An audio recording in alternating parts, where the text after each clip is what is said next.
প্রিয় ভাই, ইনসাফের সাথে বলো, এটা মুসলমান? মুসলমানের বাচ্চা তো নিকৃষ্ট হয়। তুমি কোনো মায়ের ঘরেও জন্ম নিছো, মুসলমানের ঘরে? 365 দিনে খোদার 1 বছর কোনোদিন মনে পড়ল না ফজরের নামাজের কথা? মুসলমান এত বড় গাদ্দার হয়? মুসলমানের বাচ্চা এত বড় নাফরমান হয়? আহা, আফসোসের বিষয়। ওই মা যে 2 বছর দুধ পান করাইলেন এই জন্যই, মা যে 9টা মাস পেটে ধারণ করলেন এই জন্যই। এক মা তার সন্তানকে বুকে ধরায়া দুধ পান করাইছে 2 বছর, এই আশায় যে 16 বছর বয়সে আমার ছেলেটা দিন রাত উলঙ্গ ছবি দেখবে, নারী আর ছবি আর মাতালের মতো জিন্দেগি কাটাবে।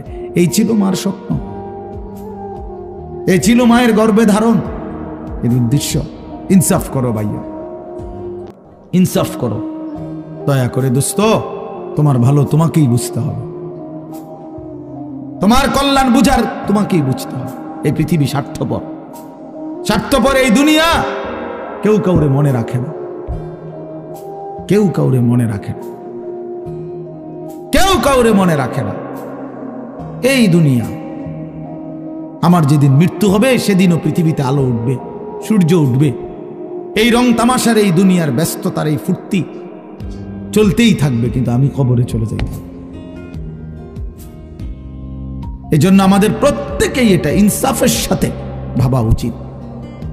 অনিবার্য এক বাস্তবতা, প্রিয় ভাই, চিরন্তন এক সত্য যে আমাকে মরতে হবে। পৃথিবীর কোনো যুক্তি, কোনো বিশ্লেষণ, কোনো শক্তি, কোনো ক্ষমতা, কোনো বাহাদুরি দিয়েই যেহেতু মৃত্যুকে আমি আড়াল করতে পারবো না, কবরকে আমি ঠেকাইতে পারবো না, অতএব যেই পরিস্থিতির মুখোমুখি আমাকে হতেই হবে, বুদ্ধিমান বিবেকবান উচিত সেজন্য নিজে প্রস্তুতি নেই। যেহেতু কবরে যেতেই হবে আমাকে, কোনো যুক্তি নাই, বলে আমি বুঝি নাই, না না বুঝলেও মরে যাবে, খেয়াল না করলেও মরে যাবে, হাসলেও মরণ, কাঁদলেও মরণ। সুখের অট্টালিকাতেও মৃত্যু হয়, জীর্ণ কুঠির কুড়ে ঘরেও মৃত্যু হয়। জীবনে যে কোনোদিন সুখ দেখে নাই সেও মরে যাবে, জীবনে যে কোনোদিন দুঃখ দেখে নাই সেও মরে যাবে। তাহলে ভাইয়া বাপ, যে মৃত্যু আমাকে বরণ করতেই হবে, যেই কবরে আমাকে যেতেই হবে, কোনো ফাঁক ফুক নাই, কোনো সাইড নাই, তাহলে তার জন্য প্রস্তুতি নেওয়া, তার জন্য বাবা যে সেখানে আমার কি হবে, সেখানে আমাকে কি করতে হবে, খোদার কসম এতটুকু বিবেক বুদ্ধি খাটানো, এটা একটা সুস্থ মানুষের দাবি, সুস্থতার দাবি, এটা ইনসাফের দাবি, বিবেকের দাবি। এতটুকু বিবেক যদি কাজ না করে, ধরে নিতে হবে তার আকলই নাই, দেমাগই নাই, দেমাগই নাই।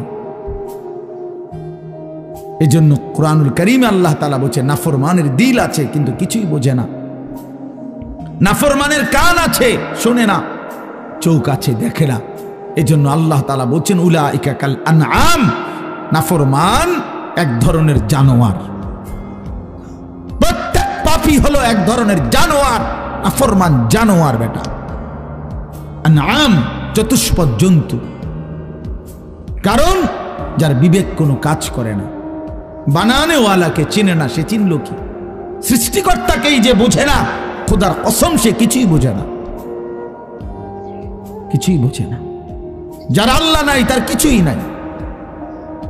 আল্লাহকে হারিয়ে সব পেলেও কিছু পায় হয় না, আল্লাহকে পেয়ে সব হারালেও কিছুই হারায় না। জুতু মেরা তু সব মেরা।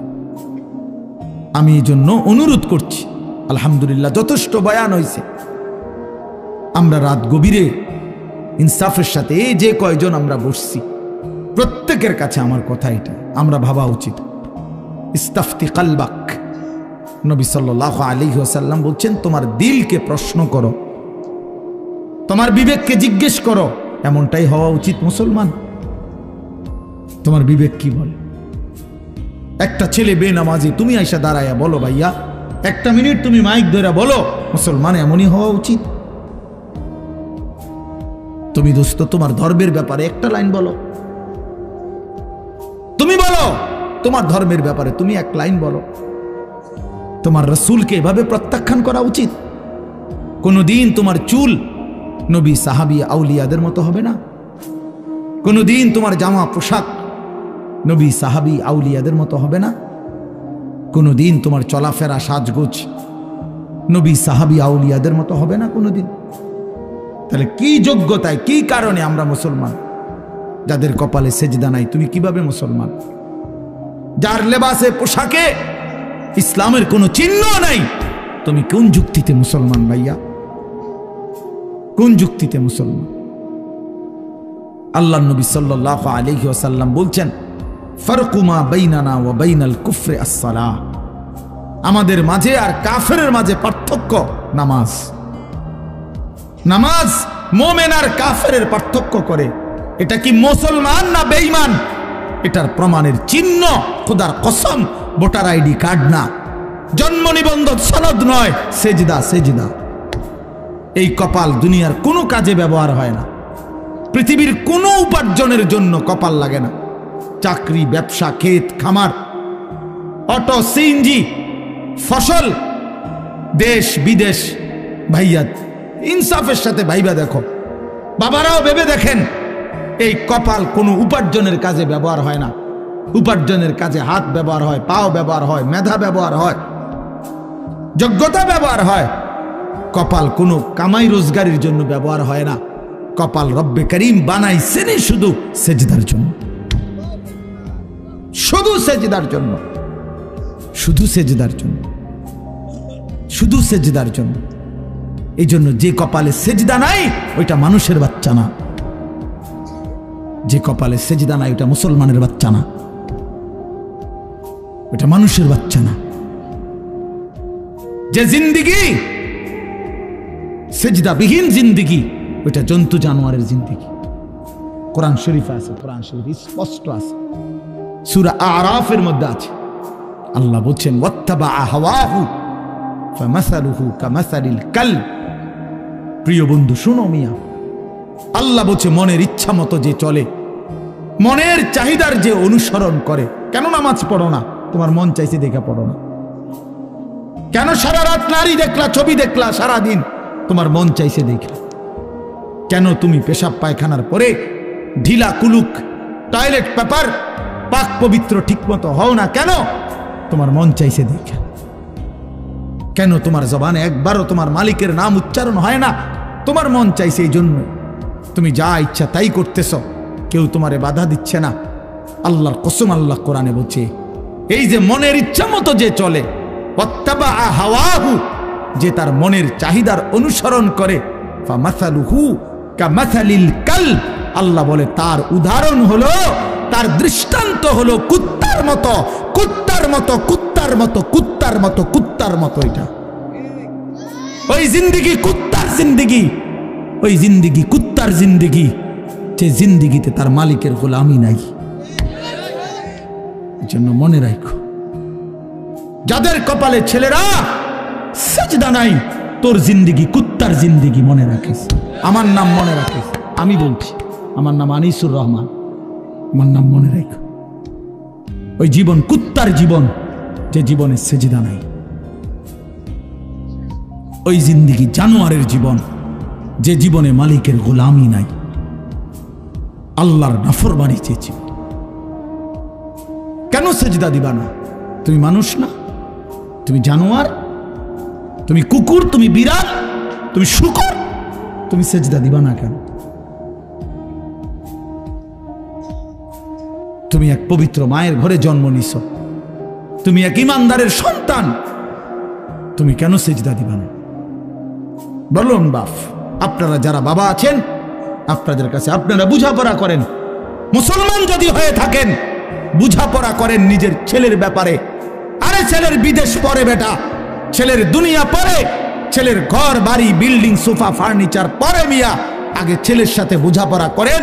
তুই যদি মুসলমানের বাচ্চা হয়ে থাকস, কেন ফজরের নামাজ পড়বি না? আমি যদি তোর বাপ হয়ে থাকি, তুই যদি আমার সন্তান হও, তাহলে ইমানদারের সন্তান কেমনে বেনামাজি হয়? ইমানদারের মেয়ে কেমনে বেপর্দা হয়? ইমানদারের স্ত্রী কেমনে বেপর্দা হয়? ইমানদারের সন্তান কেন 24 ঘন্টা আল্লাহর নাফরমানি করবে? আপনি তারে আল্লাহ চিনাইতে পারলেন না, জীবনে কি চিনাইলেন? আপনি তাকে বানানেওয়ালা চিনাইতে পারলেন না। আহা বন্ধু, করলেনটা কি? আহারে বাপ, কি করলেন আপনি? কার জন্য সোফা বানাইলেন? কার জন্য খাট বানাইলেন?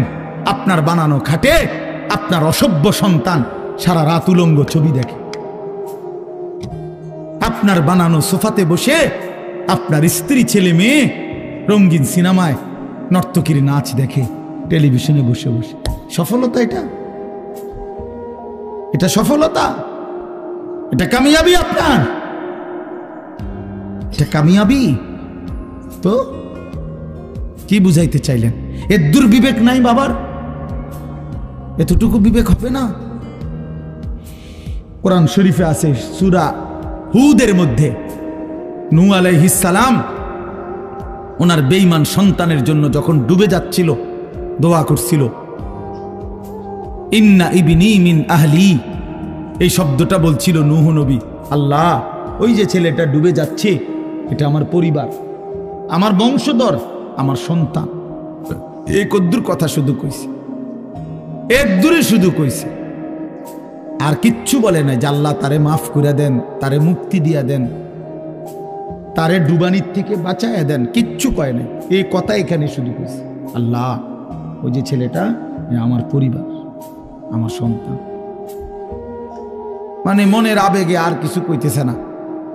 কোরআন শরীফে আছে আল্লাহ তাআলা কোরআনের আয়াত নাজিল করছে, আল্লাহ ওয়াহি নাজিল করছে, ইয়া নূহ, হে নূহ, ইন্নাহু লাইসা মিন আহলিক, সাবধান ওটা তোমার সন্তান না। সরাসরি কোরআন শরীফ, এটা তোমার সন্তান নয়। ইন্নাহু আমালুন গায়রু সালিহ, এটা বেআমল, গায়রু সালিহ। আমলে সালেহ কে কি বলে? নেক আমল বলে। তাহলে আমলে গায়রে সালেহ এটাতে কি বলে? বদ আমল। এটা আপনারা বুঝছেন না কথা? এটা সহজ কথা।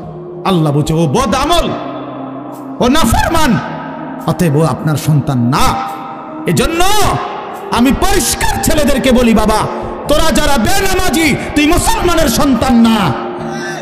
মনে রাখিস বেটা, তুই লাওয়ারিস, তুই বেওয়ারিস, তোর কোনো মা নাই, তোর কোনো বাবা নাই, তোর কোনো পিতৃ পরিচয় নাই। মোবাইলের ওই নর্তকী তোর পরিচয়, মোবাইলের ওই উলঙ্গ নারী তোর পরিচয় হইতে পারে না। তুই কোনো মুসলমানের বাচ্চা না, ইমানদারের সন্তান নাফরমান হয় না। মনে রাখো। দেখো নারী, দেখো আরো দেখো, 16 বছর বয়সেই এত নারী দেখে ফেললা, 18 বছর বয়সেই এত উলঙ্গ ছবি দেখে ফেললা, বাকি জিন্দেগি কি করবা? বাকি জীবনটা কি করবা? সব তো দেখেই লাইলা, সব তো দেখেই ফেললা, পৃথিবী তো ভোগে করে ফেললা, এবার জাহান্নামে ফেলানো ছাড়া আর বাকি কি? সব তো দেখেই লাইলা।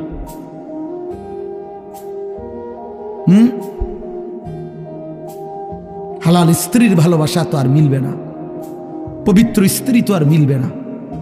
আল্লাহ কোরআনে ওয়াদা দিছে, যেই পুরুষ খবিস, অসৎ চরিত্রের, আল্লাহর ওয়াদা তার স্ত্রীও মিলবে খবিস।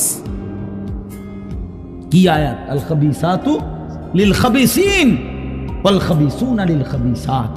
সরাসরি কোরআন শরীফের আয়াত। বন্ধু মনে রাখো, আমি ডেইলি বলি, রাস্তার বেডি আর মোবাইলের বেডি আর বাস্তবতার বিবি এক কথা না। রাস্তার নারী 2 নম্বর হইলে তোমার সমস্যা নাই, মোবাইলের নর্তকী 3 নম্বর হইলেও তোমার সমস্যা নাই।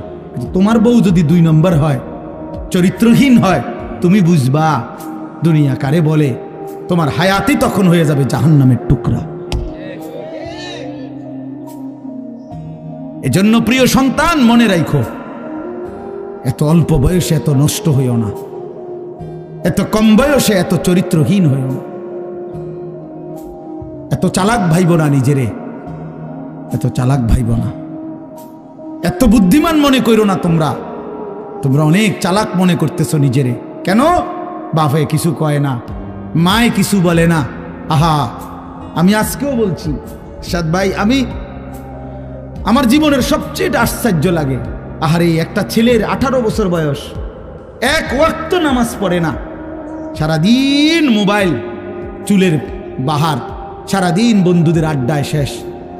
একটা মা, আপন মা, বাপ, আত্মীয় স্বজন, পাড়া পড়শি কেউ তারে কদ্দুর ডাকে না। কিরে বাবা, একটা ছেলে ভাইবো ভাইয়া, তোমারে শুধু বলি, তুমি একটাবার ইনসাফের সাথে ভেবে দেখো, তুমি প্রতিনিয়ত গুনাহ আর অশ্লীলতার মধ্যে ডুবে যাচ্ছ, কিন্তু কেউ তোমারে কদ্দুর ডাকেও না। কিরে বাবা, তুই এরম করস কা? আরে তোর কি আল্লাহ নাই, আখেরাত নাই? তোর কি বাবা কবর নাই? কেউ তারে কদ্দুর মনে করায় না। এমন অভিশপ্ত হইল কেন? ইনসাফ কি বল, মানে ওরে কেউ ডাকে না কা? আপন মাও আপন সন্তানকে ডাকে না, বাবাও ডাকতেছে না, কেউ তারে ফিরাচ্ছে না। তোমারে সবাই ছেড়ে দিছে কেন বাবা? এর মূল কারণ মনে রাখেন, ছেলেরা, বাপ মনে রাখো, যার উপরে আল্লাহর লানত পড়ে, খোদার লানত, তারে গোটা সৃষ্টি ঘৃণা করে। তোমারে আর কেউ পছন্দ করে না, এজন্য কেউ তোমারে আর ডাকে না। আমি যদি আমার ছোট ভাই হয়, আমি যদি তারে তার অন্যায়ের কারণে ডাইকা আনে থাপ্পড় দেই, মারি, শাসন করি, এটা তার জন্য কল্যাণ, কারণ আমি তারে ফিরাই আনলাম। আরেক হইল আমি তার সাথে এতটা রাগ করলাম, যা তোর যেটা মনে কর তুই এটা কর, ফিসা দিয়া ফিট তোর কপালে, তুই যা, আমি তোরে কোনোদিন ডাকবো না, বলবো না, ছুঁইবো না, যা মন চায় তুই যা কর। তো বাহ্যিক দৃষ্টিতে তো মনে হবে তারে মারি নাই, থাপ্পড় দেই নাই, কিন্তু তার তো অনন্তকালটা শেষ, তার ভবিষ্যৎটা শেষ, তার লাইফটা তো শেষ। তার চাইতে ভালো ছিল তারে মারা, কিল, কনি, ঘুষি দিয়া হইল ফিরাইয়া আনা, এটা উত্তম ছিল না? এজন্য তোমারে ফিরাবে না কেন? তোমরা যারা সারা দিন রাত এক ওয়াক্ত নামাজ পড়ো না, কোনোভাবেই আল্লাহ আখিরাত পরকালের কিছুই বুঝো না, এমন অভিশপ্ত, মাত্র 18 বছর বয়সে খোদার গজব পড়লো তোমার উপরে, আল্লাহর লানত পড়লো কেন? 18 বছর বয়সে এত বড় নাফরমান হয়ে গেল কেন? 20 বছর বয়স না হইতেই বাবা তুমি এত বড় আল্লাহর অভিশপ্ত বান্দা হইয়া গেল কেন, যে কেউ তোমার আর পছন্দ করে না, কেউ ডাকে না? আমি একটু আগেও বলছি বয়ানে, আমার মার বয়স 75 বছর, আমার আম্মার বয়স, আমার বয়স 44 বছর। আমি আজকে 21 বছর ওয়াজ মাহফিলের এই জিন্দিগি আমার, আলহামদুলিল্লাহ। আমার 4টা সন্তান আছে বাবা, আমার 4টা ছেলে মেয়ে আছে। আমার এই 44 বছর বয়সেও আমার আম্মা 75 বয়স্ক মহিলা, এখনো আমার মা আমারে কথা হইলেই বলে, হুত নামাজ শুনি, খোদার কসম মা আমারে এখনো জিগায়, ফুত নামাজ শুনি, নামাজ পড়ছো। আমার সন্তানদেরকে দেখলো জিগায়, নাতি নামাজ শুনি। আমার মা আমারে আজও বলে, ফুত কত হানে ওয়াজে যাও, মানুষের লোকে চাইও টাকা পয়সা লইয়া, কি করো না, কষ্ট দিও না।